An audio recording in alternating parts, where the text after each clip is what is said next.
Ce podcast est soutenu par notre partenaire Aromazone, marque pionnière en aromathérapie et cosmétiques maison depuis plus de 20 ans. Connues depuis l'Antiquité, les huiles essentielles sont de fabuleux concentrés de nature aux innombrables bienfaits pour la santé, le bien-être et la beauté. Alors moi j'en suis fan pour leurs applications polyvalentes, par exemple pour un effet antiviral. Je fais un petit mélange eucalyptus, ravinsara, tea tree, huile végétale de jojoba à mettre sur les poignets. Moi je trouve ça génial. Aromazone propose plus de 150 références d'huiles essentielles et j'apprécie particulièrement leurs recettes et astuces pour nous aider à bien les utiliser au quotidien. Merci infiniment à eux.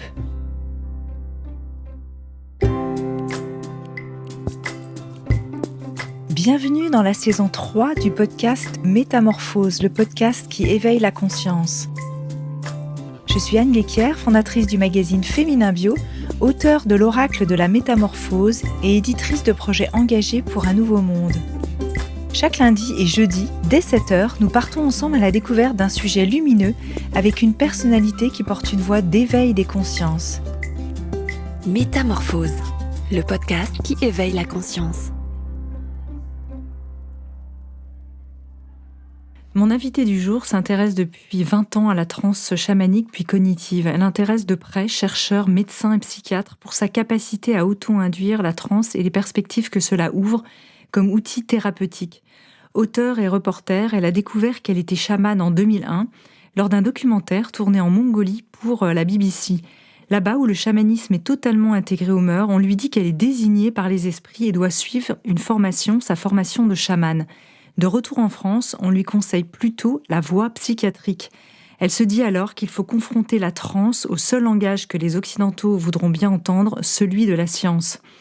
Elle entame en 2006 alors un incroyable parcours au cœur de la transe et de son expérimentation scientifique qui l'emmènera en 2019 à la co-création de la Trans Science Research Institute avec une équipe internationale de chercheurs.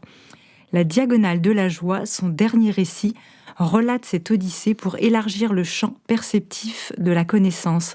Avec elle, alors aujourd'hui, embarquons pour un voyage au cœur de la transe. Bonjour Corinne Sombrin. Bonjour Anne Guéquière. Je suis ravie de vous recevoir. Ça fait des années que je rêve de vous interviewer un jour. Ce jour est donc venu. Merci. Alors pour ceux qui ne vous connaissent pas, rappelez-nous un peu dans quelles circonstances vous avez découvert que vous étiez chamane. Je le rappelais il y a 20 ans. J'imagine qu'on vous l'a demandé des milliers de fois. Mais j'imagine aussi que tout le monde ne vous connaît pas forcément. Oui, bien sûr. Je dois faire un reportage pour la BBC, qui est une émission sur les religions.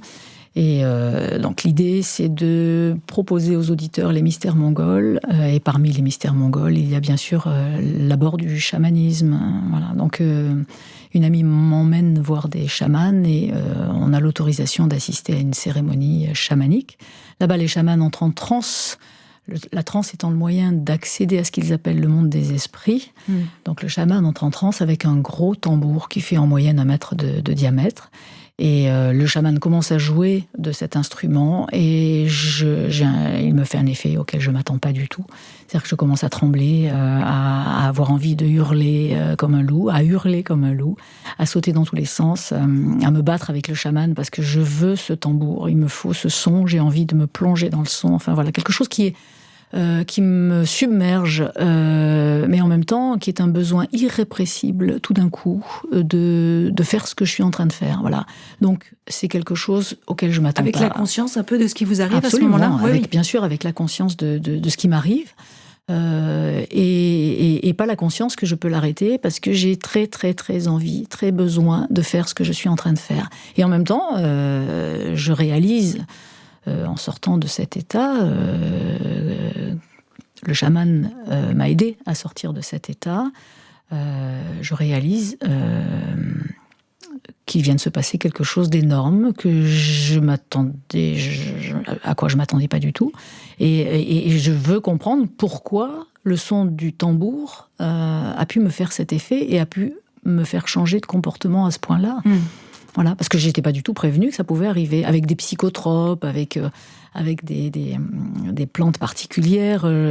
J'avais bien conscience que c'était possible, mais le son d'un tambour, je comprenais pas comment c'était possible.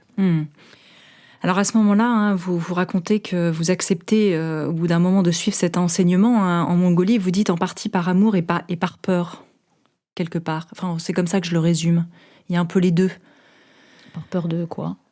Par peur parce que ils vous disent que finalement, il va vous arriver des choses pas terribles si jamais vous suivez pas cet enseignement. Donc, quelque part, j'ai ressenti ça comme une forme de peur. Oui, tout à fait. Oui. Oui. Dans la tradition, on vous dit que si vous n'avez pas compris que vous étiez désigné par les esprits comme étant chaman, que vous n'accomplissez pas votre devoir, ce monde des esprits va vous envoyer des problèmes, voire des grosses galères. Et voilà. Et donc, pour eux, le fait que j'ai réagi comme ça au son du tambour voulait dire que j'avais été désignée par les esprits, donc que j'étais chamane et que je devais assumer ce rôle de chamane. Voilà, que je voulais pas du tout assumer. Bien sûr, ça a été ma première réaction. J'ai dit, non, j'ai pas du tout envie de passer 3 ans avec vous à la frontière de la Sibérie pour suivre cette formation.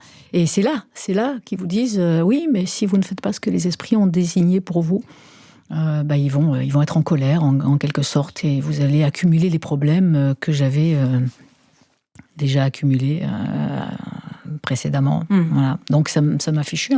C'est vrai qu'on a beau ne pas faire partie de cette tradition, ne pas croire aveuglément, mais quand ils ont l'air tellement convaincants, ça fait un petit peu peur. Mais surtout, ce qu'ils m'ont dit et ce qui m'a convaincu, c'est pas tellement la peur, c'est qu'eux, ils m'ont dit, j'étais en période de deuil à ce moment-là, et ils m'ont dit, mais vous savez, les chamans ont la capacité de communiquer avec les morts, ce que ma culture ne permettait pas, n'autorisait pas.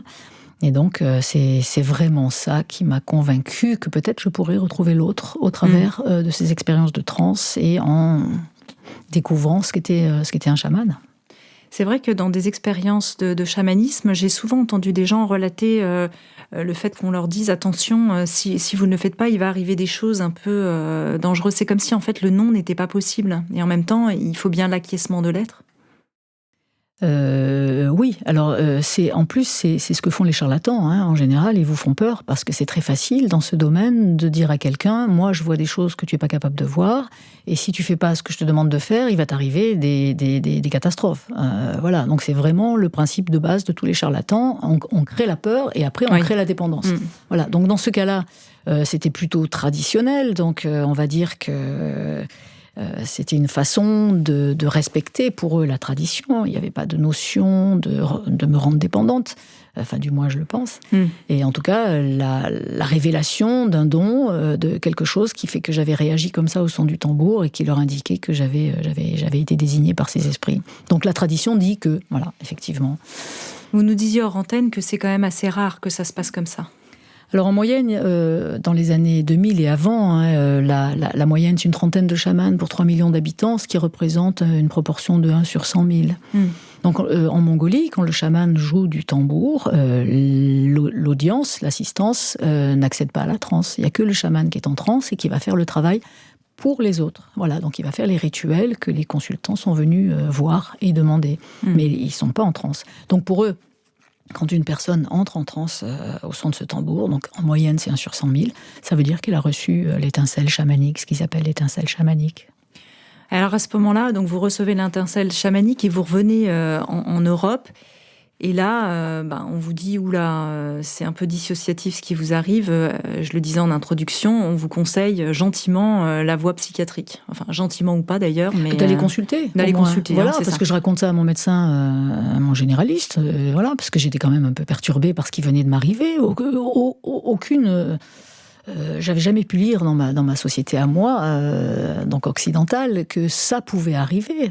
Bien sûr, ça arrive aux chamans, mais c'est leur tradition, c'est leur culture. Mais que moi, je puisse avoir un tel effet en écoutant le son du tambour, jamais personne ne me l'avait appris. Il m'avait surtout dit que c'était possible. La culture occidentale avait tendance à regarder les chamans, surtout dans les années 2000, ou comme des charlatans, ou comme des gens qui simulaient, ou alors comme des gens qui avaient peut-être des capacités, mais qui étaient un peu bizarres quand même. Voilà. Donc j'avais le choix entre tout ça, entre être hystérique ou être un charlatan. Donc moi je voyais bien que le son du tambour avait fait un effet sur moi auquel je m'attendais pas, donc je faisais partie de la catégorie des hystériques. Voilà. Donc, voilà. Alors quand j'en ai parlé à mon médecin, juste pour être un peu rassurée, Il m'a tendu la carte du psychiatre parce qu'il m'a dit il faut quand même vérifier. Il a pas dit tu es folle. Hein. Et puis moi je savais bien que j'étais pas folle. Je savais bien que quand l'expérience était terminée, je revenais à mon état habituel. Donc j'ai jamais eu conscience, j'ai jamais eu la certitude que j'étais folle, jamais. Et heureusement, ça m'a permis d'avancer et de démontrer que non justement que le son du tambour produisait un effet sur le cerveau. Et qu'à partir de là, on avait un comportement qui était différent, mais dû à une modification du fonctionnement cérébral. Voilà. Et réversible, parce que sortie de cette expérience, je redevenais Corinne, parce que j'avais l'habitude de percevoir de Corinne. Oui, puis on reviendra sur cette réversibilité peut-être un peu plus loin en cours des études. Alors à partir de ce moment-là, j'ai l'impression qu'il y a une question qui vous taraude, qui est la transe que les chamans utilisent pourrait-elle être une capacité du cerveau que d'autres n'auraient tout simplement pas encore réussi à développer? Et vous dites, je vais essayer peut-être de montrer ça avec les moyens des Occidentaux, c'est-à-dire la science. Oui. Donc, d'abord, il fallait démontrer que je n'étais pas folle, voilà, et que j'avais un cerveau sain. Et simplement pour le démontrer, on ne pouvait pas faire appel aux anthropologues, aux sciences humaines. Il fallait absolument passer par les sciences dures, c'est-à-dire EEG, IRM et choses comme ça. Ce qui fait qu'on observait une modification du fonctionnement cérébral, donc c'était clair. Il y avait une action du son sur le cerveau qui modifiait le comportement cérébral, donc le perçu, le ressenti du vécu. Et alors là, à partir de là, j'ai commencé à chercher des scientifiques qui pourraient m'orienter sur cette voie et qui pourraient m'ouvrir la porte d'un laboratoire EEG, surtout à l'époque. Et voilà, donc c'est comme ça que je suis tombée sur le docteur Pierre Thévenon, qui est un ancien directeur de recherche de l'INSERM, qui a bien voulu, mais il a fallu attendre 2006. Hein. Cette expérience était arrivée en 2001. En 2006, je l'ai rencontré. Voilà, c'est le début du livre où je le rencontre et où je dois faire une démonstration avec le tambour devant lui, parce que les états modifiés de conscience l'intéressent. Lui s'intéresse à la méditation, il a beaucoup étudié. Et il a été un des premiers à dire que dans les années 70, la méditation modifiait le comportement du cerveau, ce qui était à l'époque un peu sulfureux déjà. C'est un peu sulfureux, exactement. À une époque où la méditation, si on pratiquait la méditation, on faisait partie d'une secte. C'était très, très bizarre. Oui, c'est ça. Heureusement, plein d'études sont passées par là, effectivement, depuis. C'est fou comme l'eau a coulé assez vite, finalement, sous les ponts. Ensuite, vous rencontrez le professeur Francis Tollel, c'est ça? Alors, je précise, c'est l'un des meilleurs spectro... Comment vous le dites? Scopticien, c'est ça, en résonance magnétique? Comment est-ce qu'on dit ce mot-là? C'est un spécialiste de la résonance magnétique, de l'étude des Donc là, ils font quoi, des IRM, c'est ça? Oui, c'est le travail sur les IRM, mais lui surtout vient entrer dans l'aventure de la transe. D'abord, le docteur Pierre Thévenon, après la démonstration que j'ai faite, a validé qu'il se passait effectivement quelque chose. Donc, grâce à ça, j'ai pu entrer dans un laboratoire de recherche qui s'est trouvé au Canada, dans un hôpital psychiatrique. Et les premières études ont été menées en 2007 par le professeur Florent Ry, qui a dirigé cette étude. Et qui a démontré qu'effectivement, c'était pas une simulation, qu'il se passait quelque chose de très important dans le fonctionnement cérébral, qui pouvait expliquer le changement d'état, le changement de perçu, le changement de vécu qu'on ressent dans ces états-là. Voilà. Donc après, est arrivé le professeur Francis Tollel, qui a été d'un grand secours dans la suite de l'étude et avec lequel on a pu créer l'Institut Transsciences. Mais là, c'était en 2019, donc c'était 18 ans après. À ce moment-là, 6 ans plus tard, donc on est en 2006-2007, vous avez apprivoisé ces trans à ce moment-là, c'est-à-dire et le tambour, etc. Alors, c'était le challenge que proposait le docteur Pierre Thévenon. Il a dit, si vous voulez qu'on vous enregistre dans un laboratoire avec un EEG, donc un EEG, ce sont des électroencéphalogrammes, c'est-à-dire des électrodes qu'on met sur votre cuir chevelu pour mesurer l'activité cérébrale. Il m'a dit, si vous voulez qu'on fasse ça, il va falloir vous passer du tambour, parce que les électrodes sont reliées à un ordinateur, on est en 2006-2007, et que si vous jouez du tambour, vous allez tout casser, c'est impossible. Et d'autre part, on doit éviter ce qu'ils appellent les artefacts musculaires, c'est-à-dire les mouvements musculaires qui vont générer un tracé EEG, qui n'est pas celui du cerveau, mais celui des muscles, qui n'est pas celui qui est dû à la transe, du moins, parce que c'est toujours les tracés du cerveau, mais qui est dû aux contractions musculaires. Donc, il y avait 2 challenges. 1, il fallait se passer du tambour. Et 2, il fallait vivre des transes suffisamment maîtrisées pour que les mouvements musculaires ne soient pas trop importants. Et ça, vous l'aviez apprivoisé? J'ai réussi, au bout d'un moment, à me passer du tambour, donc sans savoir du tout comment on pouvait induire une transe sans tambour, parce que toutes les traditions ancestrales ont une forme d'induction de la transe, que ce soit la danse, les percussions, les psychotropes, il y a toujours une façon d'induire, et plus un rituel, rituel qui va permettre de faciliter l'accès à la transe. Donc je me suis retrouvée dans mon salon à devoir essayer de trouver une façon d'induire la transe. Voilà. Donc là, ce que j'ai fini par trouver, c'est qu'en fait, j'avais déjà 4-5 ans de pratique de la transe, que quand j'écoutais le son du tambour, mon corps se mettait à trembler, comme je l'ai dit au début. Oui. Et donc, je me suis basée sur ce tremblement. Je me suis dit, si je reproduis ce tremblement, peut-être que ça va déclencher la transe, comme mon cerveau est habitué à la transe. Et effectivement, le tremblement a fini par déclencher la transe. Après, il restait juste à maîtriser un petit peu la transe, à faire des transounettes. C'est quelque chose de très léger. Pas se faire des bonds partout. Voilà, c'est ça, de très léger pour pouvoir supporter les électrodes sur la tête dans un laboratoire. Là, c'est ce qui s'est passé en 2007. On a pu faire l'étude. Et la transe était suffisamment marquée, suffisamment bien que légère, pour démontrer qu'effectivement, il y avait... Alors, cet article est publié. Il a été publié en 2017. Il a fallu 10 ans pour le publier. Donc, on le trouve aujourd'hui sur le site de l'Institut Transsciences. Et ça a été le premier article scientifique parlant sous EEG d'une expérience de transe chamanique. À l'époque, on l'appelle encore transe chamanique. Oui, c'est ça. Maintenant, on en parlera après. Qu'est-ce que vous viviez à ce moment-là pendant les transes? Vous avez parlé de la première. Est-ce qu'elle se reproduisait de la même façon ou à chaque fois c'était différent et vous pouviez après naviguer au sein de ces transes? Comment ça se passait? Alors on navigue pas. Tout ce qu'on peut maîtriser, c'est la puissance de la transe. Mais en fait, tout ce qui s'impose, chaque transe est singulière et on ne sait pas du tout ce qui va s'imposer pendant la transe, quelles images, quels mouvements on va faire, quels sons on va faire. En fait, chaque transe est généré par les besoins qu'on a, que les besoins du corps ou de je sais pas quoi a besoin au moment où on fait la transe. Donc chaque transe est singulière, et non seulement elle est singulière, mais chaque transe qu'on vit est différente. Et chaque personne qui vit une transe n'est pas forcément un chaman en puissance? Alors c'est ce qu'on a découvert. À partir du moment où on avait démontré à l'hôpital à Edmonton, l'Alberta Hospital à Edmonton, qu'on avait démontré que la transe modifiait le comportement du cerveau, je me suis dit, il n'y a pas de raison que les autres aient un cerveau différent. Il a été déterminé que j'avais un cerveau sain, absolument dans la norme. Et donc, je me suis dit, il n'y a pas de raison que seuls quelques chamans en Mongolie, 1 sur 100 000, puissent accéder à la transe. Donc, c'est que où les cerveaux de chamans sont spéciaux, ce qu'on venait d'invalider, puisque mon cerveau, qui était soi-disant un cerveau de chaman, était comme les autres. Soit le tambour était un stimulus pas suffisamment efficace pour déclencher une tranche chez plus de 1 sur 100 000. Voilà, donc 0,001% de la population. Donc à partir de là, c'est l'histoire de la Diagonale de la Joie, où je raconte comment petit à petit, on a fini par mettre en place des outils sonores qui sont plus du tout du tambour, des outils sonores qui permettent de déclencher une transe. Au début, c'était chez 80% des gens qui écoutaient ces outils. Et puis maintenant, on arrive à 90% facilement des gens qui écoutent ces sons.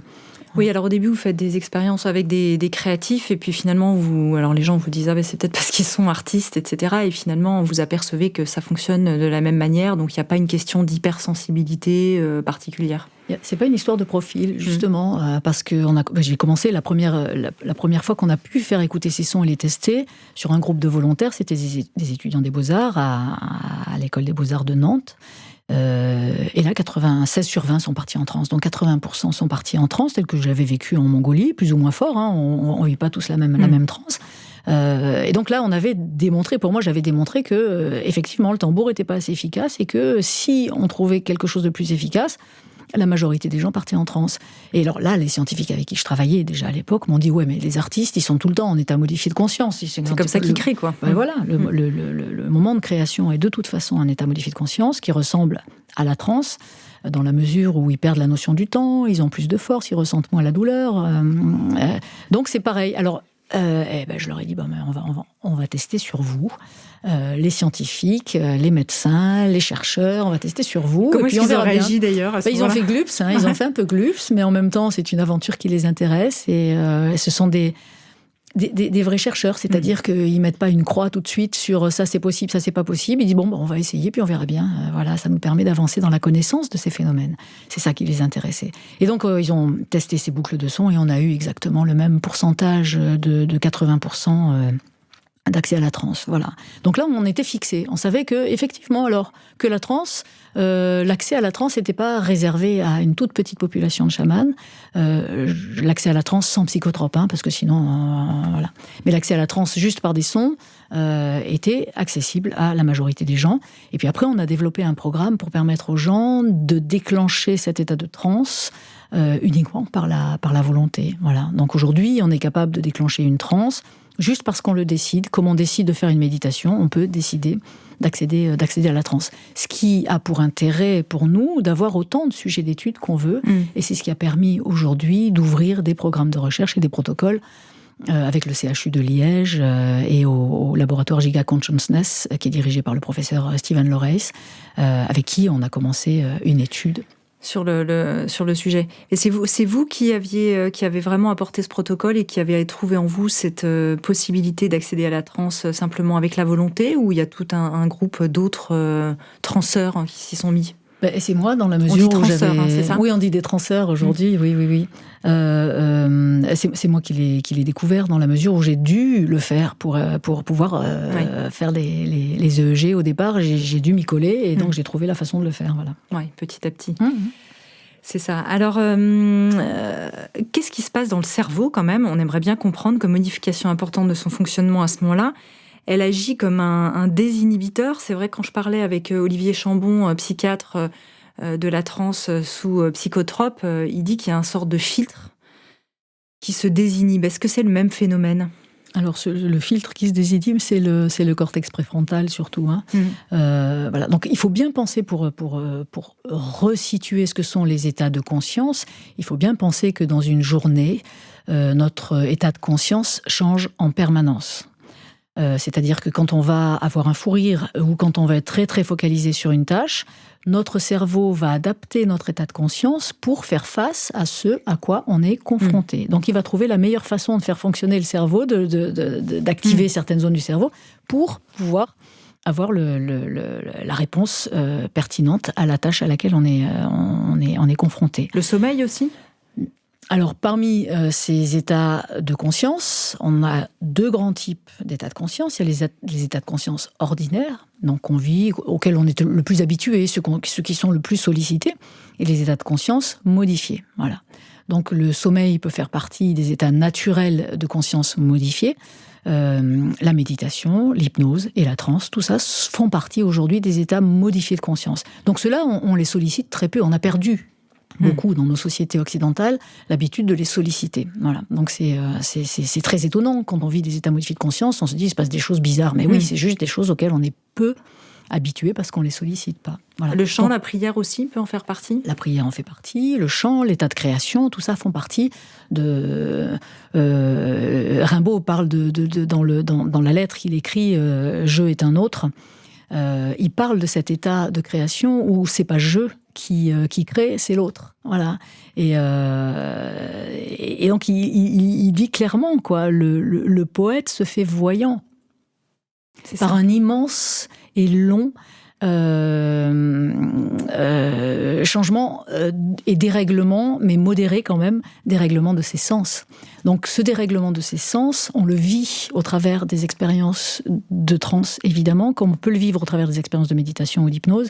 Tout d'un coup, tous les sens sont modifiés. Donc tous les créatifs vivent cet état de conscience. Mais aussi Nietzsche, quand il oppose le « je pense » au « ça pense », c'est que tout d'un coup, il y a ce léger phénomène de dissociation qui est identifié aujourd'hui dans les états de transe et les états modifiés de conscience en général, mais de façon plus faible, qui fait que tout d'un coup, on a l'impression qu'il y a plusieurs moi, qu'il n'y en a pas qu'un, celui auquel on est habitué, qui est le jeu, qui est le mental, qui est voilà. Et tout d'un coup, il y a autre chose. Donc ça pense. Et c'est ce qu'on vit, et c'est ce qui est le plus surprenant pendant ces états-là. Alors, une petite question, est-ce que c'est un jeu qui est plutôt immanent ou transcendant ? Parce que est-ce que c'est un jeu qui est élargi ou est-ce qu'il y a quelque chose qui s'incarne justement à ce moment-là, d'autres qui vient d'une conscience on n'en sait rien, au-delà. On n'en sait rien. Tout ça fait partie de nos intelligences. Donc il y a une intelligence plus perceptive, une intelligence plus analytique. Donc on utilise beaucoup notre intelligence analytique au défaut de l'intelligence perceptive, mais tout ça fait partie de tous les jeux qu'on peut avoir. Simplement, on n'en sollicite qu'un seul, qui est le mental, souvent la pensée analytique. Voilà. Quant à la conscience, on ne sait pas du tout ce que c'est aujourd'hui. Sur la couverture de la diagonale de la joie, c'est une aurore boréale, parce qu'on pourrait très bien imaginer le fonctionnement du cerveau comme une aurore boréale où tout change en permanence. Voilà. Alors on ne peut pas dire ça c'est l'état de méditation, ça c'est l'état de transe, ça c'est l'état d'hypnose, parce que tout ça est... il y a des similitudes et des différences, et tout ça est un continuum. Mais pour vous, quand vous êtes dans vos transes, est-ce qu'il y a autre chose qui s'incarne, ou c'est purement physiologique dans votre ressenti, vous, à vous ? Qu'est-ce que ça veut dire qui s'incarne ? Est-ce qu'il y aurait quelque chose... Est-ce qu'il y a un état lié au spirituel, par exemple ? Alors là, il va falloir préciser. Il va falloir préciser les mots, parce que qu'est-ce que c'est le spirituel ? Voilà. Donc si on part d'une base en disant que la spiritualité serait la capacité à se connecter à plus grand que soi, c'est-à-dire à sortir de cette notion de jeu justement pour se connecter à plus grand que soi, ou alors dans le sens de la religion, du latin religere, relier à, on peut dire que les états de transe vont nous relier à plus grand que nous, et forcément qu'on va vivre des expériences qui sont pour nous, enfin pour moi en tout cas, et pour les transeurs qui l'ont vécu, la clé de la spiritualité, la clé du sacré, la clé on vit des expériences mystiques qui sont extraordinaires dans ces états-là. Donc on peut dire ça. Voilà. Et on peut les dissocier, effectivement, ne pas forcément le rattacher au mystique, puisque quand on est dans des expériences scientifiques, ils entendent cette part-là ou pas, les chercheurs avec qui vous travaillez ? Ça n'a aucune importance. Oui. L'expérience, c'est celle qu'on vit en soi. Je veux dire, on peut pas séparer la science de la spiritualité, la science du mysticisme, puisqu'on parle pas de la même chose. La science parle de données objectives. Là, on parle de données subjectives au travers d'une expérience personnelle. Donc, on parle pas de la même chose. Donc, on peut pas dire les scientifiques parlent de ça et pas de ça. Tout ça est mélangé. On peut pas le séparer. On peut pas le dissocier. Donc, quand je suis avec des électrodes sur la tête et qu'on fait une expérience de stimulation magnétique transcrânienne et que je vis un état d'extase fabuleux, c'est la transe qui me fait vivre cet état. Que les scientifiques pensent que c'est vrai ou pas, on s'en fiche, ils s'en fichent. Ça, je veux dire, c'est pas leur problème. Et pourquoi pas ? C'est pas parce qu'on est scientifique qu'on vit pas de spiritualité ou de mysticisme. C'est une question d'être. Le mysticisme, c'est pas une histoire de science. Non, mais quand je voulais dire la science, c'est quand ils font ces études-là, effectivement, dans la posture dans laquelle ils sont, quelles que soient leurs croyances personnelles, en effet. Oui. C'est ça. Donc il y a des scientifiques mystiques et des scientifiques qui ont une vie spirituelle très forte. Bien sûr, parmi les plus grands scientifiques, d'ailleurs, il y avait des grands poètes et des grands spirituels. Ouais. Voilà, donc il faut pas dire que c'est séparé. Non, mais je cherche à comprendre effectivement comment ce tout en fait fonctionne, voilà, l'un avec l'autre. Qu'est-ce qui se passe dans le cerveau, justement, ou plus concrètement, entre l'hémisphère droit et gauche ? Il y a une bascule qui s'opère de l'une à l'autre. À un moment, il y a quelque chose qui m'a frappée, c'est que votre médecin vous rappelle en disant, justement, dans vos premières expériences, votre cerveau est tout à fait normal, c'est-à-dire que vous n'êtes pas du tout dissocié. En revanche, ce que je vois, c'est une expérience de quelqu'un qui vit un état dissocié, effectivement. Alors, les premiers enregistrements montrent qu'il y a un transfert de prédominance de l'hémisphère gauche, qui est normalement l'hémisphère prédominant dans notre état de conscience ordinaire, vers l'hémisphère droit. Voilà. Et qu'il y a une légère inhibition du cortex préfrontal. Ça, c'est les premières observations. Mais le professeur Florent Henry, donc c'est le premier qui a fait cette étude, compare ces enregistrements, ces tracés EEG, à un groupe contrôle souffrant, puisqu'il est neuropsychiatre, souffrant de schizophrénie, manie et dépression. Ou dépression, 3 groupes contrôle différents. Et il trouve que, particulièrement dans la bande de fréquence bêta, il peut comparer ces tracés de la transe aux 3 pathologies à la fois. Voilà. Et c'est ça qui lui fait peur, qui lui dit, pendant la transe, pour moi, dans l'état de nos connaissances actuelles, donc c'est 2007, il y a une similitude avec ces 3 pathologies à la fois. Donc pour lui, c'est dangereux. Alors ce qu'il ne comprend pas, c'est comment je peux, par la volonté, déclencher cet état et en revenir par la volonté, puisque je l'ai induit avec les électrodes sur la tête, et j'en suis revenu. Donc c'était réversible. Donc il ne comprend pas comment, pour lui, un cerveau qui vivrait un stress tellement fort pendant l'état de transe pourrait en revenir juste par la volonté et sans aucune séquelle. Voilà. Donc ça, c'est sa grande question. Mais étant médecin, psychiatre, il me dit, pour moi, c'est dangereux, l'état de transe, d'après ce que je vois là sur les tracés EEG, que je ne comprends pas bien aujourd'hui, mais en tout cas, ce que je vois, c'est dangereux. Donc, il me conseille d'arrêter de vivre les trans. Et c'est juste au moment, je le raconte dans le livre, juste au moment où je dois repartir en Mongolie et que je flippe quand même, parce que si la tradition mongole et les rituels, ça m'impressionne pas tellement. Ce que va dire un professeur de psychiatrie, ça me fait peur. Voilà. Oui, parce qu'il vous dit carrément à un moment, arrête tout de suite. Il dit, il faut arrêter ça tout de suite. Oui, lui, il est très très inquiet quant à ma santé mentale si je continue à vivre des trans, parce que pour lui, c'est un état, il parle de psycho généralisé pendant la transe. Voilà.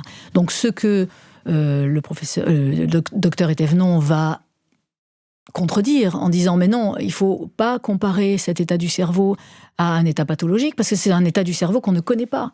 Donc on peut pas le comparer à un autre état qui est l'état de conscience ordinaire qui montre que ce serait pathologique, mais là on connaît pas cet état du cerveau. Donc arrêtons de dire que c'est pathologique, observons simplement ce qui se passe et puis on verra bien parce que lui il connaît les traditions, il sait que la majorité des chamans en général ils restent pas perchés et ils sont pas totalement dingues et c'est ce qui me permet de continuer d'ailleurs et que le chaman là-bas me rassure aussi sur le fait que ça fait 8000 ans que la tradition chamanique à peu près en Mongolie est instaurée telle qu'elle est instaurée aujourd'hui à peu près et que en général les chamans ne sont pas perchés. Enfin certains oui, mais bon. Ouais. C'est pas la transe qui va les percher. Vous, en 20 ans, vous n'avez pas vu d'effet délétère justement sur vous. Bien au contraire, ça a ouvert des voies extraordinaires. Ça ouvre, oui, une amplification cognitive. C'est le seul effet secondaire qu'on a pu observer et qu'on observe désormais chez tous les gens, les médecins, les psychologues ou les artistes qu'on a pu former. C'est au contraire une ouverture vers des jeux multiples et vers des expériences qui sont extraordinaires. Vous l'appelez d'ailleurs la transcognitive. Maintenant, on ne l'a pas mentionné, mais on avait dit qu'on en parlerait. Alors, on a pris cette décision à un moment parce que, par respect pour le chamanisme, dans la mesure où cette transe, elle n'est pas pratiquée par un seul individu pour les autres, qu'elle n'est pas pratiquée dans le cadre d'un rituel par une personne dont la fonction est d'être chamane, on a décidé de la sortir de là et de dire on va être honnête, on va l'appeler transcognitive dans la mesure où on a démontré que c'est un potentiel cognitif en chacun de nous et que tous les gens qui vont pratiquer la transe ne sont pas chamanes et c'est juste qu'ils ont la capacité d'accéder à la transe. Et d'autre part, aujourd'hui on l'appelle transcognitive auto-induite parce qu'il y a la possibilité de l'auto-induire, c'est-à-dire de l'induire par la seule volonté. Comment se fait-il d'ailleurs qu'à part justement ces traditions millénaires, comme c'est un sommeil, quelque chose qui sommeille, un potentiel qui sommeille en chacun de nous, on n'ait pas découvert en fait cette possibilité avant? Alors on l'a découverte certainement fortuitement à travers d'autres types d'expériences, mais je dirais de cette manière-là, aussi largement. D'abord les états de transe ont fait peur beaucoup. On a écrit un livre avec Sébastien Beau qui s'appelle Chaman chez Robert Laffont, dans lequel lui, en tant qu'anthropologue, décrit un petit peu l'évolution et la perception de ce qu'est le chaman depuis les premières descriptions d'occidentaux qui datent à peu près de l'époque de Marco Polo.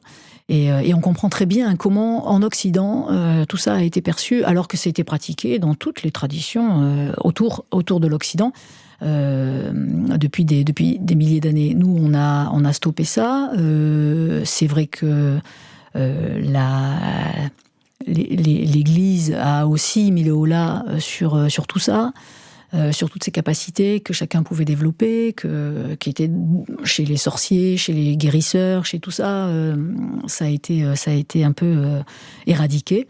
Donc, ça n'a pas été développé. Voilà. Mais il y a une étude, je ne sais plus si elle est citée dans le livre, je crois, qui dit que sur 480 sociétés traditionnelles, ou 490 sociétés traditionnelles, 90% ont une forme institutionnalisée de pratique de la transe. Donc, toutes les populations ont compris l'intérêt de ces états pour accéder à plus grand que nous, bien sûr, mais aussi pour amplifier les processus naturels de guérison.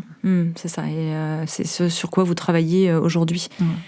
Avant d'en venir là, sur cet état de transe, quand vous faites effectivement des pratiques avec des transeurs, est-ce qu'il faut vraiment un cadre très particulier ou finalement, si les boucles de son sont accessibles à tout à chacun peut le faire chez soi ou c'est pas approprié? C'est pas du tout approprié, effectivement, parce que la transe est un phénomène dissociatif, léger, certes, mais si la personne a des fragilités psychiques, ce qu'on ne sait pas forcément, en tout cas si elles sont avérées, il est hors de question pour une personne, pour l'instant, de lui faire écouter des boucles de son, parce qu'on ne sait pas ce que ça va déclencher. Et là, on est en train seulement de former les thérapeutes, les psychiatres, psychologues, médecins, qui vont pouvoir encadrer des personnes qui auraient des fragilités psychiques dans le cadre de l'apprentissage de la transe et déterminer si c'est pertinent ou pas. Voilà. Donc on ne peut pas au départ faire écouter des boucles de son à des gens qui auraient des fragilités psychiques et même pour des gens qui n'en ont pas, il faut des gens qui soient très experts autour, qui soient accompagnés. Donc c'est le cadre des ateliers qu'on met en place. Ils sont dirigés par des experts de la transe qui vont être capables, si jamais la personne a des difficultés à revenir à son état habituel, c'est-à-dire d'arrêter la dissociation, le phénomène dissociatif, pour l'aider à revenir et qu'elle soit en sécurité et qu'elle reparte dans son état de conscience habituel, qu'il n'y ait pas de souci. Donc il faut être très très prudent avec ça.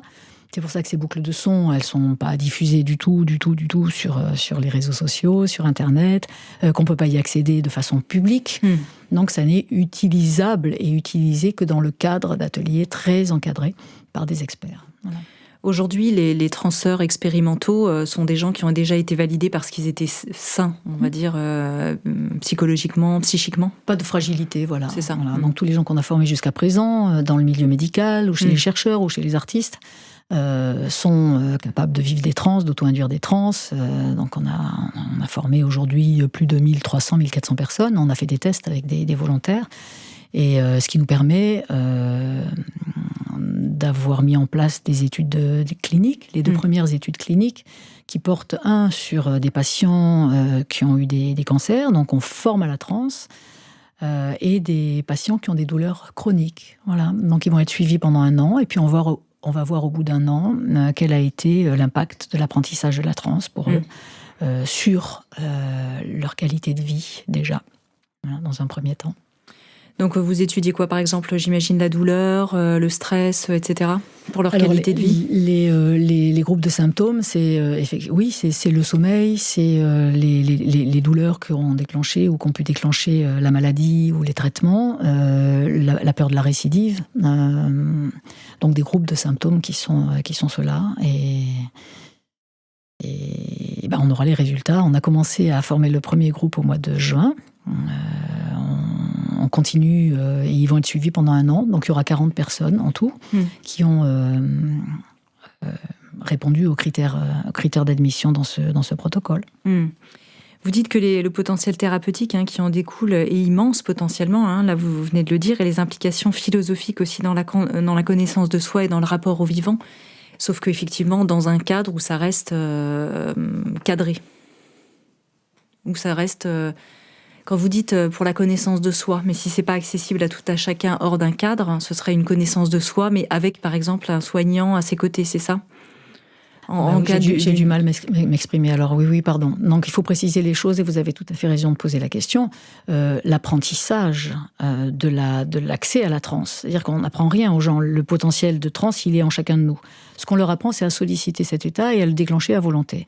Ça, il faut que ce soit encadré. Voilà. Mais ça prend 2 fois 2 jours, ça prend 4 jours. D'accord. Une fois qu'ils savent auto-induire la transe, bien sûr, on est toujours là, mais ils sont autonomes. C'est-à-dire qu'ils s'entraînent chez eux à vivre des transes. D'accord, donc, il n'y a pas besoin d'être encadré après. Voilà, on est toujours là pour les accompagner, bien sûr, mais la personne est autonome. Et c'est ça, pour nous, le but le plus important. Le but, c'est que chacun développe ses capacités. Comme on est autonome avec la méditation, on est autonome aussi avec la transe. Okay, donc, d'accord. Une fois que les premières étapes sont passées, une fois que la transe est apprise et qu'elle peut être déclenchée, on n'a plus besoin de suivre la personne. Donc elle vit ses expériences de transe comme elle veut, toute seule, ou pas, comme elle veut, mais on n'a plus besoin d'être à ses côtés, bien sûr. Ah oui, ça c'est important, parce que c'est vrai que je me disais, dans un cadre de connaissance de soi, effectivement, si ça dure, ça peut durer 10 ans comme une thérapie. Ça peut durer une vie, c'est sûr. De toute façon, mais bon, voilà. Il y aura cette autonomie. Ok. Est-ce qu'il y a d'autres conclusions sur lesquelles vous êtes arrivés aujourd'hui? On a montré que la transe, c'était cette fonction cognitive. On a presque tous cette capacité de développer cette transe. On a vu les effets cerveau droit, cerveau gauche. On a vu l'effet thérapeutique. Vous avez fait des essais aussi dans des cas de stress post-traumatique. Là, c'était des femmes ayant subi des violences, pas que dans des cas de cancer. Ces études sont prometteuses, mais on n'a pas fait suffisamment encore d'études pour pouvoir avoir une réponse. En revanche, on va présenter une conférence au Grand Rex le 1er avril, où on va faire venir tous les chercheurs, les cliniciens avec lesquels on travaille, qui vont présenter les cas avec lesquels ils sont en train de travailler. Et donc là, on va avoir des premiers résultats des protocoles qu'on a mis en place au CHU de Liège, avec aussi les docteurs Van Oudenhuis et Olivia Gosseries, et avec les gens avec qui on travaille, cliniciens et chercheurs, qui vont venir présenter les résultats de ce qu'on a fait, dont les résultats dont je vous parle, là, de ces études de cas sur ce qu'on appelle les crises non épileptiques psychogènes, qui ressemblent à des crises d'épilepsie, mais qui n'en sont pas, et qui ressemblent en revanche beaucoup, puisqu'on a formé les psychiatres et neurologues qui s'occupent de ça, puisqu'on les a formés à la transe, ils savent ce que c'est que la transe, et ils ont pu repérer chez certains patients des signes qui leur permettent de dire que ce que vivent ces patients serait peut-être plus de l'ordre de la transe que d'une pathologie, ou en tout cas quelque chose de mélangé. Voilà, donc ils sont capables. On a formé 2. Ça, c'est vraiment intéressant aussi. Oui, bien sûr. Oui, c'est passionnant, mais ça se révèle passionnant. On a formé 2 patientes justement, voilà, qui sont ces 2 études de cas. Et les résultats seront présentés le 1er avril au Grand Rex. On attend avec impatience. Très prometteurs. Et les patientes viendront témoigner aussi. Voilà. Est-ce que ça pourrait permettre d'accéder à des connaissances diverses et variées? Je pense à des expériences qui ont été faites sur des échantillons d'eau. Oui, j'ai fait quelques expériences sur des échantillons d'eau, mais le protocole n'ayant pas été fait de façon inattaquable, on ne peut pas les publier. Voilà. Donc il faut les recommencer. Oui, pendant la transe, j'avais accès à des informations, parce que j'ai fait des expériences à l'aveugle sur des ramequins d'eau. L'idée, c'était pas de trouver les coordonnées GPS de l'eau, mais de voir si j'obtenais quelques informations de l'eau. Et donc la personne, qui était le professeur Marc-Henri, mettait ces échantillons d'eau. Lui savait de quoi il s'agissait, moi je savais pas. Et en général, les informations que je donnais sur cette eau était pertinente, on va dire. Voilà. Et seulement, comme lui était dans la pièce, on ne sait pas où je suis allée chercher les informations, parce que l'idée, c'était de voir si l'eau contenait une information, parce que c'est son grand cheval de bataille à Marc-Henri. Et donc, l'information, je suis peut-être allée la chercher dans son cerveau et pas dans l'eau. Donc, ça n'a pas été validé encore, mais on le fera différemment. En revanche, ce qu'on sait, c'est que l'information, on l'a trouvée quelque part. Voilà, qu'elle soit dans son cerveau ou dans l'eau, elle a été trouvée. Voilà. Donc, c'est ce dont on parle quand on dit que la transe permet un accès amplifié aux informations et à l'invisible. Quand les chamans vous parlent de l'invisible, quelque chose que j'ignorais totalement quand je suis arrivée là-bas. Ce qui m'a le plus étonnée, c'est ça, c'était leur rapport à l'invisible, où ils disaient que ce monde des esprits, justement, mais qu'est-ce que c'est que ça? Ils disaient que eux, avant de prendre une décision, le chaman accédait à la transe pour demander à ce monde des esprits quelle était la meilleure décision à prendre pour la communauté. C'est ça. Voilà. Et je trouvais ça complètement incompréhensible. Voilà. Mais pour eux, ces esprits, sans ce plus grand que nous, que notre intelligence analytique, en tout cas, qui nous permet d'accéder à des informations et surtout qui nous permet de mieux saisir les conséquences des actes qu'on va mettre en œuvre. Et c'est ce qui nous manque un petit peu aujourd'hui. C'est-à-dire qu'on fait des choses sans mesurer les conséquences, parce que justement, on ne réfléchit qu'avec la pensée analytique, on ne réfléchit pas avec le perceptif, avec l'intuitif, qui lui est une sorte de boussole qui va nous permettre de voir et de mieux percevoir les conséquences de ce qu'on est en train de décider. Voilà. C'est Sylvie Détiola aussi à Genève qui travaille à l'Institut de noéthique sur des protocoles un peu similaires, même s'ils ne sont pas les mêmes sujets. Elle travaille uniquement sur les expériences de mort imminente. Ouais. Non, pardon, les sorties de corps. Les sorties de corps, voilà. Oui. Voilà, les sorties de corps. Quand je pensais aux protocoles, parce qu'ils se demandent toujours où ils vont chercher l'info, effectivement, c'est toujours une des questions.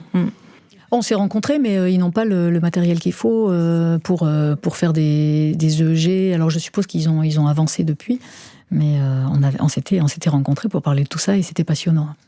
Alors ça, c'était une question effectivement que je vous ai posée parce qu'on m'a posé ça sur les réseaux sociaux. Est-ce que les boucles musicales vont être à disposition du grand public ? Corinne Sombrin a répondu, c'est très clair sur ce qu'elle a dit tout à l'heure. Est-ce qu'il peut y avoir des effets délétères ? Est-ce que la transe peut être dangereuse ? Est-ce qu'il y a des cas cliniques où vous avez remarqué effectivement qu'il pouvait y avoir certaines séquelles ? Certainement, et c'est pour ça qu'on est en train de former les psychiatres, neurologues, tous les professionnels de santé qui vont pouvoir déterminer si la transe est pertinente pour tout le monde ou pas. Voilà, donc ce sont eux qui vont faire les restrictions. Justement sur des gens qui ont des fragilités psychiques. Là, on a vu que pour les CNEP, finalement, cette fragilité psychique n'était pas, pour certains cas, il faut rester prudent, qu'elle n'était pas un handicap, au contraire, que la transe leur permettait de transformer ces crises en quelque chose de guérisseur, on va dire.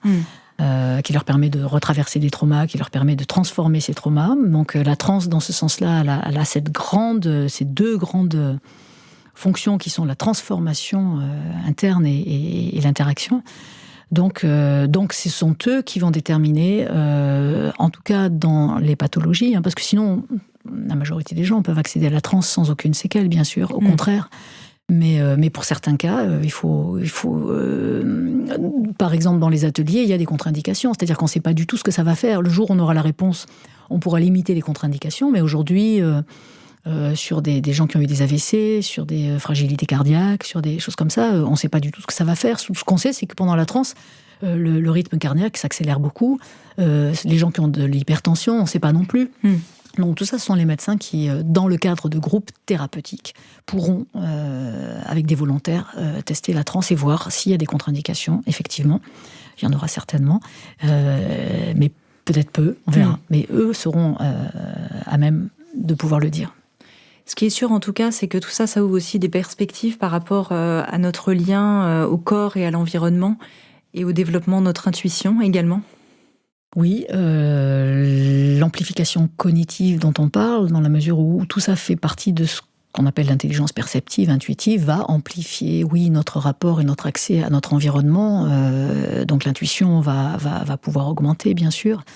Mais bien plus que ça, le lien aux autres, l'interaction avec les autres, on va la comprendre tellement mieux quand on est en transe, où on peut apprendre et se mettre devant un caillou, même des objets qu'on dit inanimés, tout est vivant autour de nous. Et dans tous les chamanismes, il est bien précisé, il y a tellement belles choses à écouter et à apprendre de ces traditions, que tout est vivant autour de nous. Alors même un rocher est vivant autour de nous et qu'on peut entamer un dialogue avec un rocher, avec un brin d'herbe, avec un chat, avec un cheval, avec un asticot, avec une crevette. Je veux dire, c'est la beauté de ces états. Donc je parlais tout à l'heure de transformation interne et d'interaction. C'est ça, c'est cette ouverture à l'autre, quel qu'il soit, à l'autre avec un grand A, qui est extraordinaire. Et quand on se place devant l'autre et qu'on se met en transe et qu'on lui dit « Qu'est-ce que tu veux bien m'apprendre ?» c'est fabuleux, parce que là, on se place plus en « je domine le reste », ce qui est la position dominante de l'humain aujourd'hui, mais c'est une position plus horizontale où on comprend à quel point tout autour de nous peut nous apprendre quelque chose. Voilà. On est en empathie profonde d'une certaine manière. Oui, en tout cas, on ressent et on éclaire en nous des territoires qu'on n'a pas encore éclairés et qui nous font comprendre la position de l'autre. qui nous font comprendre de façon perceptive, dans nos tripes, qui nous font comprendre mieux ce que vit l'autre. Voilà. Et ça va être probablement un des grands enjeux de l'écologie, c'est de faire en sorte que les gens puissent vivre en eux ce manque de la forêt amazonienne, ce manque de contact, c'est un peu ce que la crise aujourd'hui nous fait vivre, au travers de ce non-contact avec les autres. Et donc un de ces grands enjeux de l'écologie, ça sera de ne pas rester sur le niveau intellectuel qui fait que on s'en fout de l'Amazonie. Je dis ça, mais en fait c'est vrai. Tant qu'on n'a pas un lien... je travaille avec les Indiens Surui en Amazonie, je suis allée... eux, la forêt, c'est leur supermarché, c'est ce qui les nourrit, c'est ce qu'ils respectent, c'est ceux avec lesquels ils sont en contact, c'est ce qui va leur apprendre énormément de choses. Aujourd'hui, nous, on a le supermarché, et ça c'est indispensable. Mais on ne peut pas comprendre ce que c'est que la forêt, puisqu'on la vit pas. On la vit Donc, pas. Au travers des trans, on comprend, on ressent, et ce ressenti, on l'a plus à force du surdéveloppement de l'intelligence analytique, au détriment de l'autre intelligence qui est là, et qui demande qu'à être ressollicitée et développée. Et donc, on comprend aujourd'hui les mouvements des gens qui ont envie d'embrasser les arbres. C'est-à-dire que pour arrêter la rumination qui est due encore là aussi au surdéveloppement de cette intelligence analytique, on a besoin de contact, on a besoin de nature, on a besoin... Vous vous rendez compte qu'on arrive aujourd'hui à organiser des bains de nature, des bains de forêt, quoi. C'est quand même... On est arrivé à un délire sociétal. Oui, ou qui des fait bars que... à achat pour la rencontre-thérapie. Voilà. Ça paraît délirant, mais moi. c'est délirant, alors qu'on avait tout ça, je veux dire, et voilà. Mais donc c'est ça c'est juste le résultat d'un surdéveloppement de l'intelligence analytique au détriment de l'autre, qui est tellement belle dans la mesure où elle nous reconnecte à tout ça. Et si on ne repasse pas par ce redéveloppement de l'intelligence perceptive, intuitive, on n'arrivera pas à vivre une écologie. Là, on peut la penser, mais on ne peut pas la vivre. Voilà. Et dès qu'on commencera à vivre l'écologie, là, il y aura des vraies transformations qui se font. Ce que font les jeunes aujourd'hui, au travers de leur quête de sens, c'est qu'on a perdu le sens, à force. La beauté d'une interaction, on a perdu ce sens.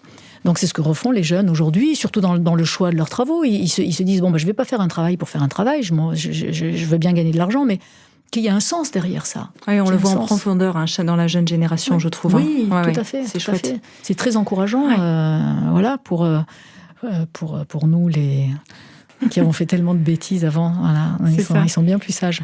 Mais c'est vrai que ce que vous décriviez, cette connexion avec le vivant, ça fait penser évidemment aussi à l'overview effect, cet effet des astronautes, quand ils prennent vraiment cette conscience profonde que nous sommes embarqués sur ce même vaisseau Terre, tous ensemble, indissociables. Voilà, mais pour ça, et le fait de l'overview, c'est qu'on le voit, on le ressent. On ressent à quel point elle est toute petite, cette Terre, et à quel point on est finalement un ensemble, et qu'on est tous là, sur ce petit bateau.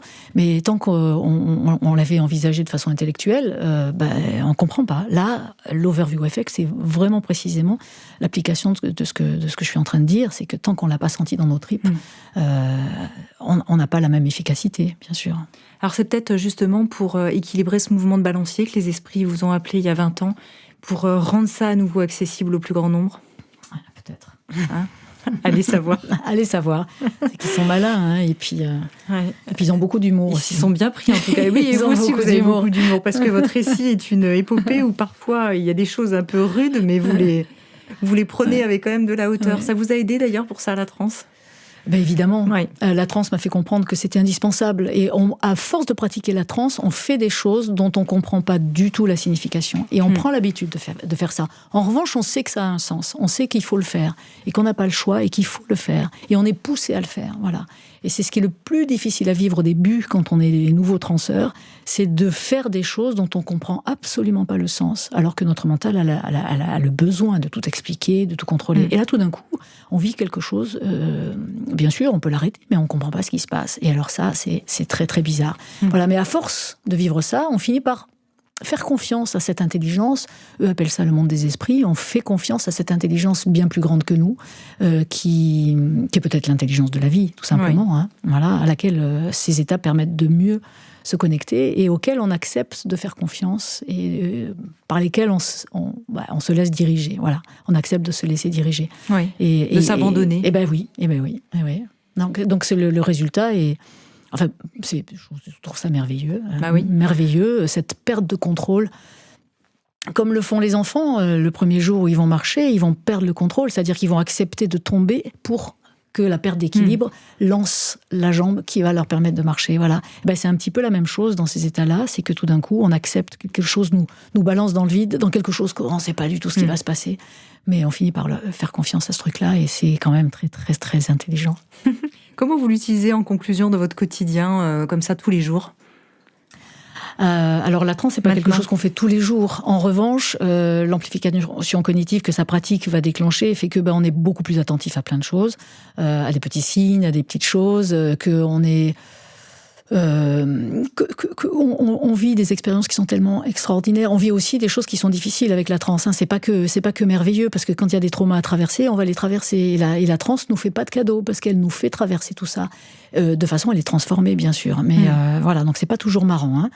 Mais en revanche, quand il y a des expériences mystiques magnifiques, ça nous permet de remettre en place les priorités, de se dire peut-être j'ai envie de m'acheter ça, mais bon, finalement, ce que j'ai vécu en transe, c'était tellement que je vais pas devenir l'esclave de mes compulsions pour ça. Voilà. Donc certaines envies vous quittent comme ça. Oui, vraiment. Oui, puis ça remet vraiment en place les priorités. Voilà, ça n'empêche pas d'avoir envie de s'acheter un truc, mais ça ne devient pas prioritaire. C'est pas une compulsion tout d'un coup qui va compenser quelque chose qui nous manquerait. On se régénère, on s'aligne avec ce qu'on est. Et beaucoup on a fait des ateliers, des formations aux Beaux-Arts avec des artistes aux Beaux-Arts à Paris cette année. Et souvent, les jeunes confondent encore ce qu'ils admirent et ce qu'ils sont. Voilà. Très intéressant, ça. Voilà. Et donc, la beauté de ces états-là, c'est que petit à petit, on s'aligne et on redécouvre ce qu'on est vraiment, ce qu'on peut accepter, ce qu'on ne peut plus accepter. Et c'est une richesse infinie d'aller dans l'incroyable aventure de devenir soi-même, comme dirait Simone de Beauvoir. Ouais. Et d'aller à la rencontre de cette fameuse diagonale de la joie. Corinne Sombrin, merci infiniment d'être venue faire un tour dans Métamorphose. Alors je rappelle le titre, je viens de le dire à l'instant, de votre dernier ouvrage, La diagonale de la joie, Voyage au cœur de la transe, aux éditions Albin Michel. Bien sûr, tous vos autres ouvrages chez le même éditeur. Nos auditeurs peuvent aussi suivre votre actualité sur votre site internet www.corinnesombrin.com et puis aller sur le site de recherche également. Oui, sur l'Institut de recherche Transscience qui est www.transscience.science. Voilà, trans en anglais, transscience.science. Parfait, merci beaucoup. Merci à vous.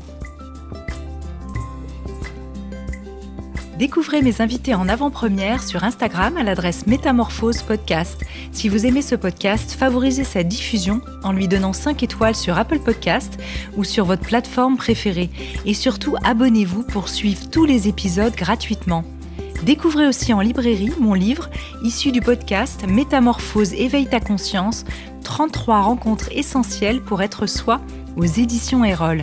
Et enfin, pour nous soutenir, rejoignez la tribu Métamorphose à l'adresse patreon.com/métamorphose. Merci infiniment. Métamorphose, le podcast qui éveille la conscience.